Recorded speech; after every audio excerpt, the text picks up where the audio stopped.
그 총선 때 제가 기억나는 게 그 지상파 출구조사에서 그 약간 뒤처지는 것으로 좀 나왔었어요 처음에. 그랬죠. 예. 네. 실제 또 개표 결과는 정반대였어요. 그래서 그 전에 여론조사도 좀 그런 식이었고요. 그래서 좀 출구조사가 야속하기도 하셨을 것 같은데 뭐 당시 심정이 좀 어떠셨어요? 아니 저는 미리 그 캠프 구성원들에게 이야기를 했습니다. 사실 우리 동네가 전국에서 거의 뭐 1위 수준의 사전투표율을 보였거든요. 33%가 사전투표를 하셨어요. 엄청나네요. 예, 그래서 거기에 대해서는 일일이 조사를 못하니까 여론조사를 돌렸습니다. 예. 그래서 거기서 오차가 많이 날 것이고, 그 다음에 또 사전 그 출구 조사를 할 때도 모든 그 투표소를 조사를 하는 것이 아니고 일부만 따서, 그리고 또 그 중에서도 5명 중에 1명만 샘플링 하지 않습니까? 예, 예. 그래서 거기서 또 아주 오차 범위가 넓습니다. 그래서 저는 그렇게 말씀드렸죠. 이렇게 오차 범위가 넓은 조사 결과가 이제 곧 발표되니까 이기는 결과가 나온다고 박수치고 환호하지 마시고, 그 다음에 또 지는 결과가 나오더라도 실망하지 마시고 끝까지 지켜보시라. 예, 결국은 주민투표 그 자체가 결정하는 것이다. 그래서 저희가 아마도 그 생방송된 그 캠프 중에서 가장 차분했을 겁니다. 그 표 차이가 생각보다 또 많이 났어요. 근데 경기도에서 제일 크게 이겼죠. 11,000표 이겼으니까요. 야, 참 어쨌든 축하드립니다. 예, 감사합니다. 저 뭐죠? 그 출구조사는 5.6%인가 지는 걸로 나왔더라고요. 예.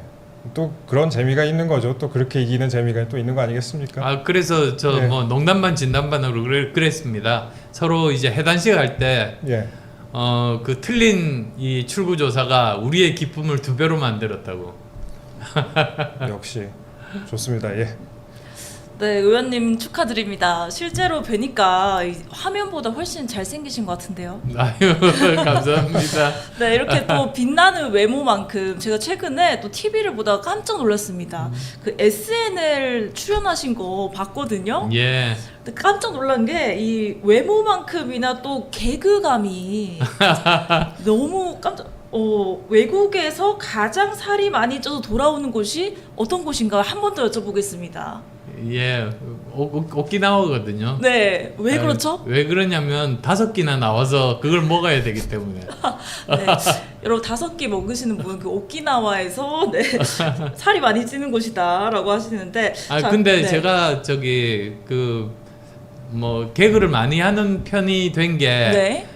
지역에서 축사 요청이 많거든요. 그래서 아주 다양한 행사를 가게 되면 형식적인 축사는 다들 재미없지 않습니까? 뭐 그렇죠. 축사하는 동안에 딴 데 보고 있고 해서 제가 생각해 보니까 차라리 거기에 맞는 재밌는 개그를 하면 함께 축제 분위기도 되고 웃을 수도 있겠다 싶었습니다. 그래서 뭐 예를 들자면 축구 선수들이 한번 모였어요. 네. 근데 뭐 그 축사라는 게 빤하죠. 근데 저는 뭐라고 했냐면 여러분들 혹시 축구 선수들이 제일 좋아하는 카페가 어디인지 아십니까? 물어봤습니다. 어딜까요? 네, 모르시더라고요. 네. 그래서 제가 알려드렸죠. 공차. 기자님 어떻게 생각하세요? 아니, 저도 모르게 좀 피식했는데 좀 창피하네요. 제가 웃으면 안 되는데. 예, 웃으면 하셔야 되는데. 네. 또 차기 대통령 질문에 대한 답변도 인상 깊었습니다. 예. 네. 아니 사실 그 개그니까 네네. 그냥 뭐 저요 이렇게 할 수 있지만 사실 그게 뭐 그렇게 다큐로 만약에 찍는다면 그렇게 경솔하게 할 수는 없는 거죠. 제가 몇 번 이렇게 대선을 치러 보니까 이런 것 같아요.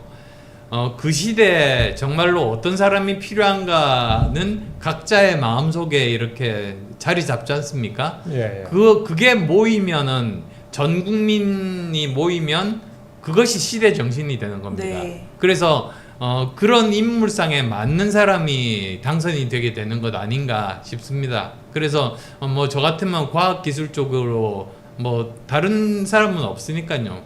과학기술 쪽으로 제대로 경제 발전시키고, 그리고 또 일자리를 만들 수 있고 우리나라 경쟁력을 높일 수 있으니까 아마 그런 사람이 필요한 시대가 된다면 이제 저한테도 기회가 있는 것이고 그렇지 않다면 또 다른 쪽에 잘하시는 분께 기회가 있는 것 아닌가 싶어서 어쨌든 저는 제가 잘할 수 있고 할 수 있는 일들 열심히 하고 있습니다.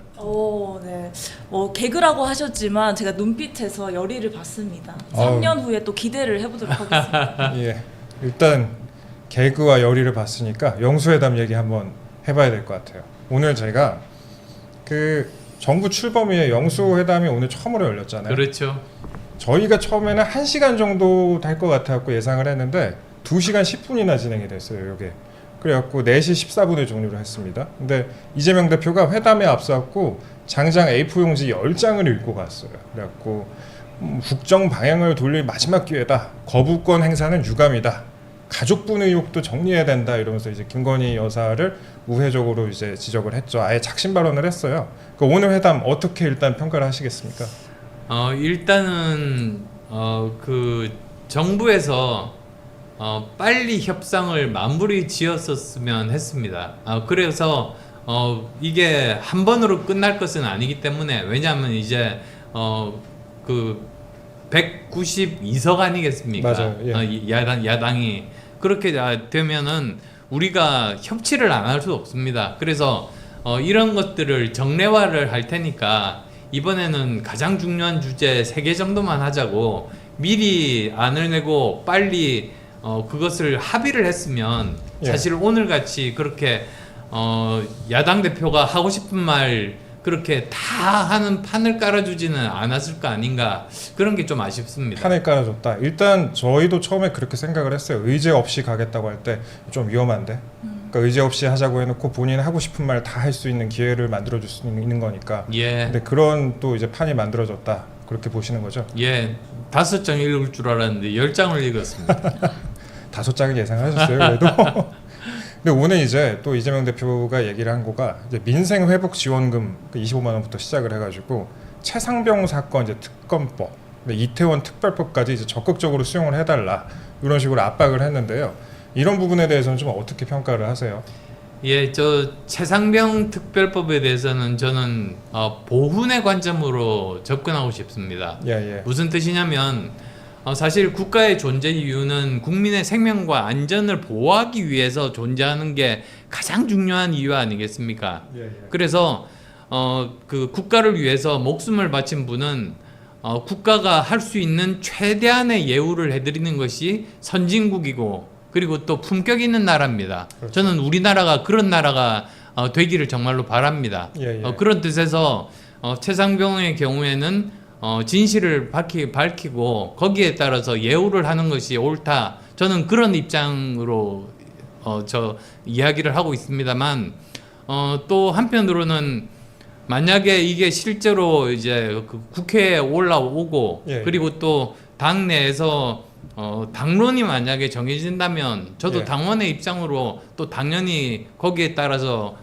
같이 행동할 그런 마음의 준비도 같이 가지고 있다는 말씀드립니다. 근데 현재 지금 공수처에서 수사를 하고 있긴 하잖아요. 그러면은 특검법, 그러니까 특검에 대해서는 좀 열린 마음으로 좀 보고 있다 이렇게 저희가 해석을 해도 되는 걸까요? 그러면? 그러니까 원칙적으로는 사실은 특검이라든지 또는 검찰의 수사가 끝난 다음에 그 결과가 미진하면 그때 여야가 합의를 해서 예. 이제 특검을 하는 것이 옳죠. 지금까지 관행이 쭉 그랬습니다. 예. 그러니까 사실 공수처가 먼저 수사를 했으면 사실 이런 논란도 좀 적었을 텐데 좀 너무 뒤늦게 수사한 것도 좀 문제긴 합니다. 예. 그리고 이제 또 의원님께서 그 말씀을 하셨어요. 민생회복지원금과 관련해서 서민과 대기업 총수에게 25만 원의 효과는 너무도 다르다 그렇게 말씀을 하셨는데 이게 만약에 민생회복지원금에 대해서 야당이 이렇게 주장을 하고 있잖아요. 뭐 도입을 해야 된다고 이 부분에 대해서는 좀 어떻게 보고 계세요? 그러니까 사실 저 보편복지라는 것이 있고 예. 그 다음에 또 선별복지라는 것이 있지 않습니까? 예. 근데 예를 들면 교육은 보편복지가 맞습니다. 아무리 저 재벌 총수의 아들이라고 하더라도 그 아이들만 초등학교 입학금을 받는다. 이건 옳지는 않은 거죠. 예. 이 교육은 평등하게 다 치르니까 이 보편복지가 맞는데 이렇게 경제 활성화를 위한 지원금 있지 않습니까? 네. 그러면 그건 당연히 효과를 따져야죠. 네. 근데 어려우신 분들은 아마도 25만 원을 받으시면 그걸 다 쓰실 겁니다. 그러니까 저 경제 활성화에 그 부분은 도움이 되죠. 그렇죠. 근데 재벌 총수분이 25만 원을 받으신다. 아마 안 쓰고 어디에 놔두시거나 은행에 그냥 저축하시겠죠. 그러니까 아무런 효과가 없는 겁니다. 예, 예. 그래서 그럴 바에야 정말 이 목적 자체가 경제 활성화에 있다고 한다면 그건 당연히 저 형편이 어려운 분들에게 집중해서 도와드리는 것 그것이 맞다. 저는 그런 생각입니다. 선별적으로 지급을 해야 된다 그렇게 보시는 거죠. 그렇죠. 그리고 또 하나 또 말씀드리고 싶은 게 저는 이재명 대표가 계속 아주 옛날부터 그런 주장을 계속 해왔어요. 예, 예. 모든 분야를 보편복지화하는 그런 이야기들을 하는데 이게 그 기축통화국과 비기축통화국을 구별을 못하는 거 아닌가 이런 생각을 합니다. 대선 때 생각이 나네요. 예. 그러니까 사실은 아시다시피 기축통화국이라는 게 달러를 찍어내는 미국이라든지 엔화를 찍어내는 그 일본이라든지 유로화를 찍어내는 EU 같은 데서는 예. 마음대로 찍어내도 되죠. 예, 예. 그렇다고 그 나라들이 파산하지는 않으니까요. 예. 그래서 그 나라들은 사실은 전체적인 평균으로 보면 그 GDP 대비해서 굉장히 그 부채 비율이 높습니다. 예. 그래도 나라는 끄떡없습니다. 반면에 비기축통화국 우리나라처럼 국제적으로 통용이 잘 안 되는 원화 같은 경우에는 보통 평균이 50% 중반 정도이거든요. 예, 예. 근데 지금 점점 올라가서 이제 50%가 조금 넘었습니다. 부채가 많이 늘었죠. 네, 그래서 이게 이 상태로 가면은 결국은 이 전체 비기축통화국의 평균도 넘어서서 우리나라가 점점 더 어려워지고 그렇게 되면 우리나라 신용 등급이 강등이 되고 예. 외국에 우리가 돈을 빌릴 때 이자율이 높아지면서 결국은 우리가 경험했던 것이 IMF 외환 위기 아니겠습니까? 맞습니다. 예. 이게 올 수 있어서 예. 이런 것들을 우리가 미연에 방지하고자 이런 무조건 퍼주기는 안 된다고 그렇게 말씀드리는 겁니다. 알겠습니다. 근데 오늘 이제 이재명 대표가 말했던 것 중에 좀 협력하겠다고 한 부분도 좀 있었어요. 보니까 연금 개혁하고 의료 개혁도 얘기를 했는데 그 의원님께서 또 의료 개혁 관련해서는 또 요즘에 많이 또 말씀을 하셨잖아요. 근데 그렇죠. 그 이재명 대표가 뭐 의료 개혁에 대해서는 민주당도 적극 협조하겠다. 국회 공론화 특위에서 논의를 하자 이렇게 얘기를 했는데 그 의원님이 보시기에는 이 부분에 대해서 어떻게 평가를 하십니까? 저는 일단은 제 입장부터 말씀드릴게요. 예. 저는 점진적인 증원이 필요하다고 생각합니다. 예, 예. 의사에 대해서. 예. 그리고 근데 그러기 위해서는 정확하게 숫자를 정해야죠. 이게 정말 백년지 대계 아니겠습니까? 맞습니다. 예. 의사분들은 한번 이제 그 면허를 받으시면 거의 평생 진료를 하실 수 있기 때문에 예. 정말로 중요하거든요. 예. 한 사람 한 사람 이렇게 뽑는 것이. 근데 그러려면 정확하게 추산을 해야 되는데 지금 현재 2,000명이 어떤 과학적인 근거나 정확한 추산이라고 보기는 좀 어렵습니다. 예, 예. 그래서 반발이 심하고 그리고 또 더 문제가 이것 때문에 지금 현재 학생들도 돌아오지 않고 전공의들도 돌아오지 않는데 네. 이렇게 되면 어떤 문제가 발생하느냐? 우선은 그 지방에 있는 병원부터 해서 파산이 시작됩니다. 네. 그래서 아마 내년 정도 되면 빅5라고 불리는 거대한 병원들도 더 이상 견디기가 힘든 그런 상황이 됩니다. 예, 예. 그리고 당장 내년에 인턴으로 갈 사람도 없고 공중보건이나 군의관으로 갈 사람도 없어집니다. 대신에 또 그 아래 학년은 인원이 2배가 되는 거죠. 예, 그렇죠. 도저히 그 가르칠 수 없는 감당 불가능한 상황이 이렇게 전개가 됩니다. 그래서 이런 것들을 막기 위해서라도 제가 제안한 것이 사실 의사를 키우는데 14년이 걸리거든요. 예, 예. 의대 6년, 인턴 1년, 레지던트 3, 4년, 그 다음에 남자 같으면 군의관까지 하면 14년이 걸리는 이후의 일이니까 오래 걸리네요. 예. 1년 정도 유예하는 거는 크게 보면 우리나라 역사적으로 크게 지장이 없습니다. 근데 이제 또 이 부분도 좀 우리가 살펴봐야 되는 게 교육부가 그래도 지금 2,000명을 증원을 하겠다는 식으로 시그널을 줬고 4월 말까지 의대에서 이제 입장을 줘라 이런 식으로 진행을 하고 있잖아요. 근데 이거를 믿고 이제 재수하는 학생들도 있고 지금 뭐 의대 입시를 준비하는 그런 학생들도 있는데 맞습니다. 예, 이런 학생들 입장에서는 또 갑자기 증원하겠다 그랬다가 1년을 유예해버리면 상당히 인생에 또 지장이 생기는 부분인데 그러니까 그게 두 가지 문제가 있는 게요. 예. 일단 첫 번째로 교육 정책에 대해서는 하나의 불분율이 있습니다. 뭐냐면 이런 대입에 대해서 어떤 정책의 변화가 있을 때는 3년 뒤부터 시행한다는 불문율이 있습니다. 예, 예. 그래서 지금 당장 올해 되는 것이 아니라 3년 동안 이제 학생들이 준비를 할 수 있는 유예 기간을 두는 거죠. 근데 이번에 그 룰이 전혀 안 지켜져서 사실 학생들이 굉장히 혼란에 빠져 있다는 그 말씀을 드리고 싶고요.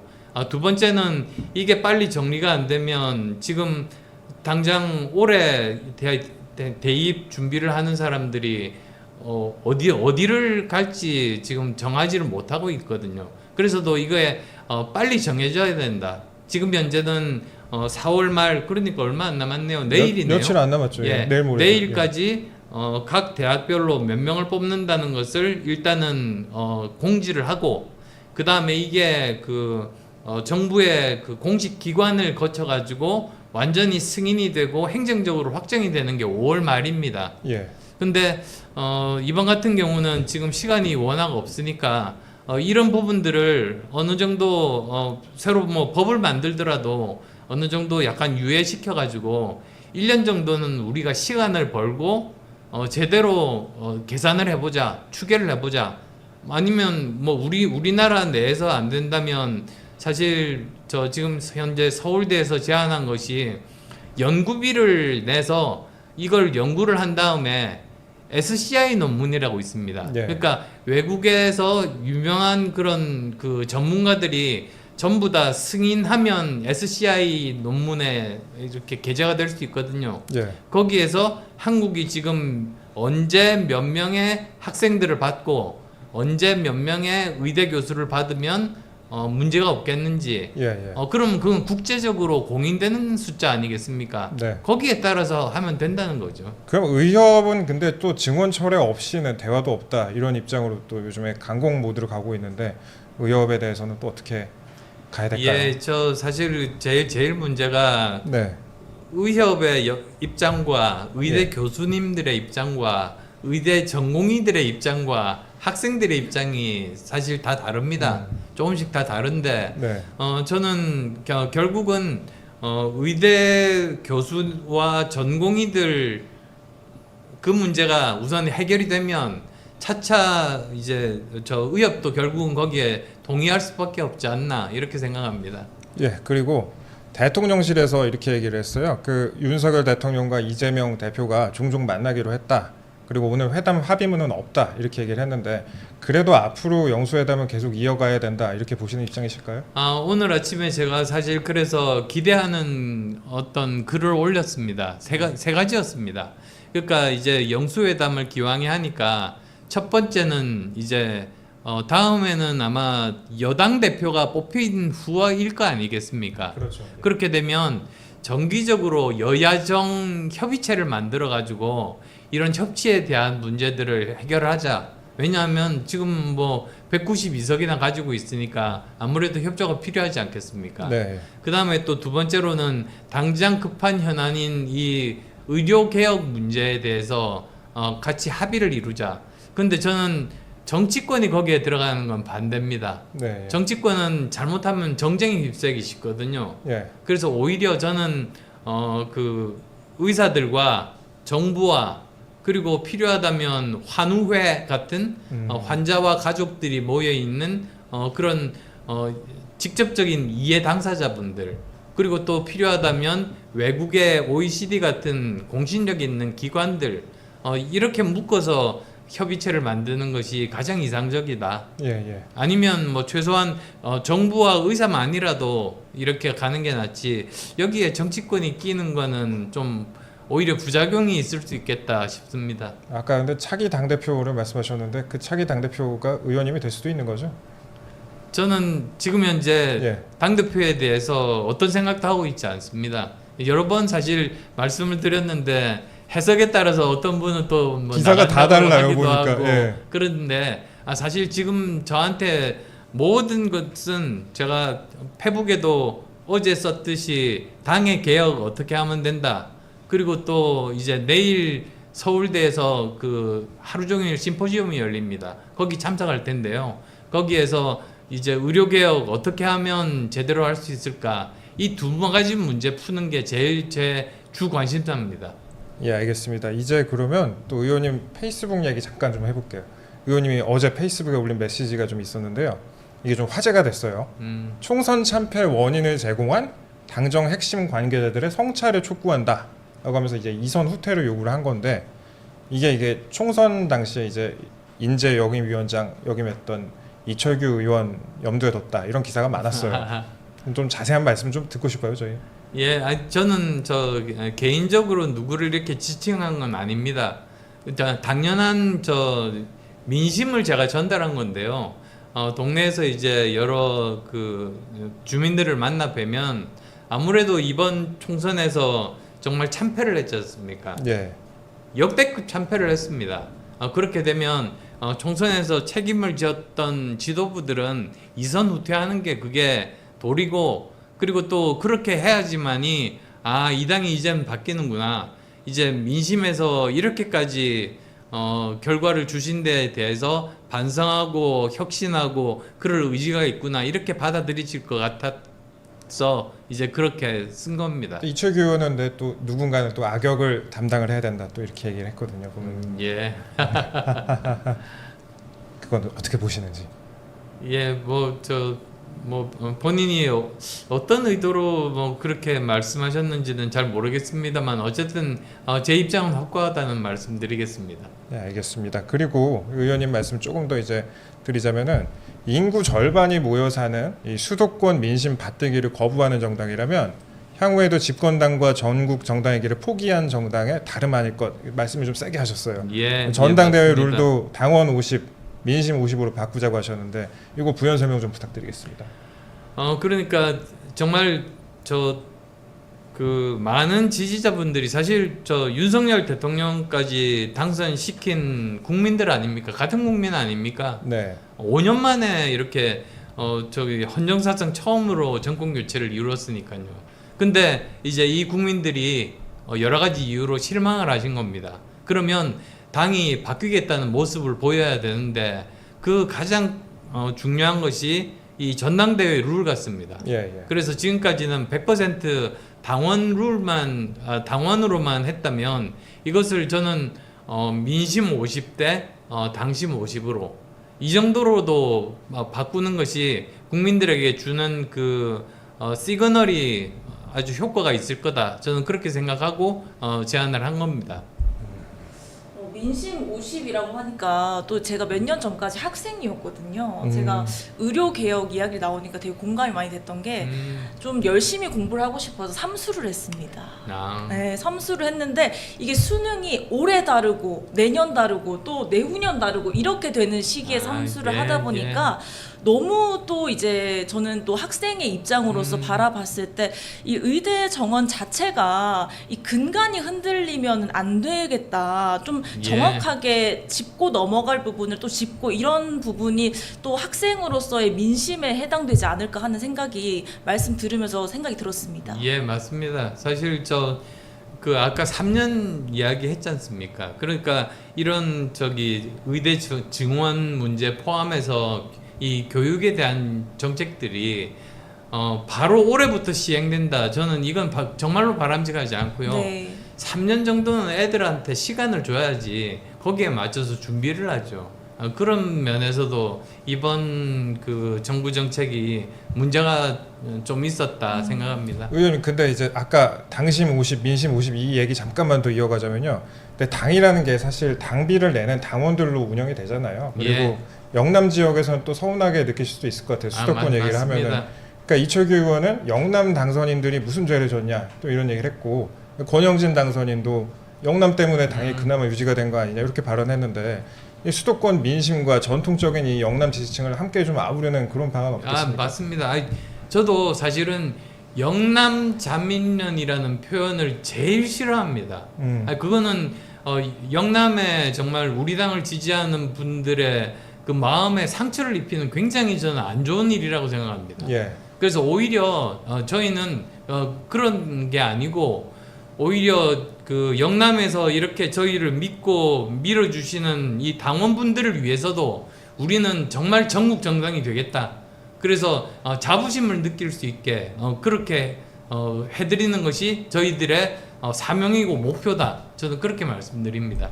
예, 알겠습니다. 그리고 의원님께서 오늘 이제 비대위원장에 황우여 전 새누리당 대표가 예. 또 임명은 아니고 지명이 됐죠. 지명이 됐는데 사흘 뒤 예.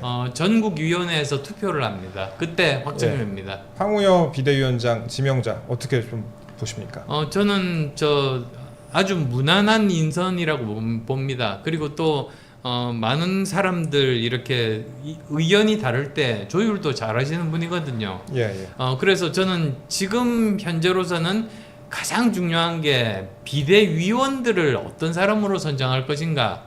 저는 그게 키라고 생각해요. 예. 그래서 저는 예를 들면 그 강북에서 어렵게 당선된 당선인도 있지 않습니까? 김재석. 예. 그리고 또 정말 아깝게 낙선하신 분들도 계시고 이런 예. 좀 그리고 또 청년층도 있고 예. 그래서 아주 다양한 분들로 이렇게 다양한 목소리를 담을 수 있는 그런 비대위 구성이 되는 게 가장 바람직하다. 그리고 거기에서 아마도 우리 당의 가장 뭐라 그럴까요? 우리 당의 운명을 결정짓는 그런 그 대표를 뽑는 룰을 만들 수 있다. 이런 생각입니다. 그 의원님 그럼 무난하다는 뜻이 100% 마음에 들지는 않는 걸까요?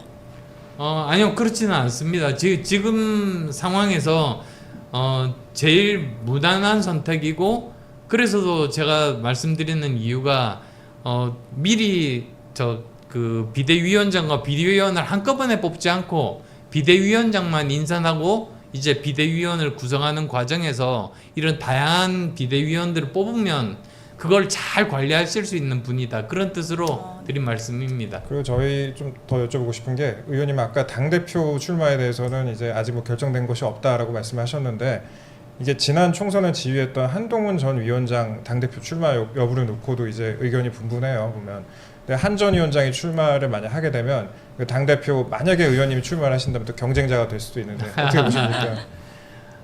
글쎄요, 그거는 이제 전적으로 아마 한 위원장 결심에 달린 문제 아니겠습니까? 그래서 뭐 어떤 결심을 하시든 저는 한 위원장님 그 결정을 존중합니다. 예, 알겠습니다. 벌써 시간이 거의 다 됐는데요. 저희 시청자 여러분께 꼭 강조하시고 싶으신 부분이라거나 하시고 싶은 말씀 있으면 짧게 좀 부탁드리겠습니다. 사실 이쪽 보시면 됩니다. 예. 사실 제가 지금 제일 중요하게 생각하는 그 두 가지가 민생 문제, 그 다음에 또 의료 개혁 문제, 이 두 가지 아니겠습니까? 예. 이 국민들이 이 부분에 대해서 가장 관심이 높습니다. 그래서 저는 계속 이렇게 대치하다가 파국으로 가기를 정말로 원치 않습니다. 그래서 이 두 문제를 해결하는 게 당장은 우리 당이 성공하고 그리고 또 지지율을 높일 수 있는 정말로 중요한 계기다. 그러니까 위기가 기회란 말도 있거든요. 그러니까 이럴 때일수록 우리가 단합해서 잘 이 문제들을 해결해 나가면 108석으로도 앞으로 충분히 우리가 제대로 잘할 수 있다. 그래서 제가 하나의 예를 들어서 말씀드리면 오바마 대통령 2기 후반때입니다. 그러니까 오바마 대통령이 7년 정도를 했었죠. 그때 상원과 하원이 다 여소야대였습니다. 그러니까 사실은 그냥 표결하면 아무것도 할 수가 없었죠. 근데 그때 오바마 대통령이 꺼낸 정책들이 전부 국민들이 환영하는 그런 민생 정책들이었습니다. 그러니까 결국은 야당이 아무런 반대도 못했고 그래서 임기를 잘 끝낸 적이 있습니다. 저는 윤 대통령께서 그리고 또 우리 당도 그 사례를 잘 참고하면은 얻을 것이 많겠다 이런 생각을 하고 저도 최선을 다해서 우리 당의 일원으로서 열심히 노력하겠습니다. 제가 한 가지만 더 여쭙고 싶은데 의원님은 비윤으로 분리가 많이 되시는데 비윤 맞아요? 그러고 싶지 않았습니다만 지난 총선 때 아시겠습니다만 결국은 그렇게 몰릴 수밖에 없었죠. 그렇지만 저는 예를 들면 쓴소리도 두 가지가 있다고 생각합니다. 예. 하나는 망하라고 하는 쓴소리가 있고요. 또 하나는 이것만 조금 바뀌면 우리 당의 지지율이 높아질 수 있는데 저는 후자입니다. 예. 예, 그래서 저는 이거를 같은 쓴소리가 아니고 오히려 참소리라고 하는 게 맞지 않나. 그래서 저는 계속 지금도 계속 그 주민들과 소통하면서 이런 참소리들을 해서 우리 당의 지지율이 끌어올릴 수 있도록 최선의 노력 다하겠습니다. 예, 알겠습니다. 예, 첫 게스트로 오셔서 좋은 말씀해주신 안철수 의원님께 감사드립니다. 앞으로 종종 좀 모시겠습니다. 감사합니다. 네, 고맙습니다.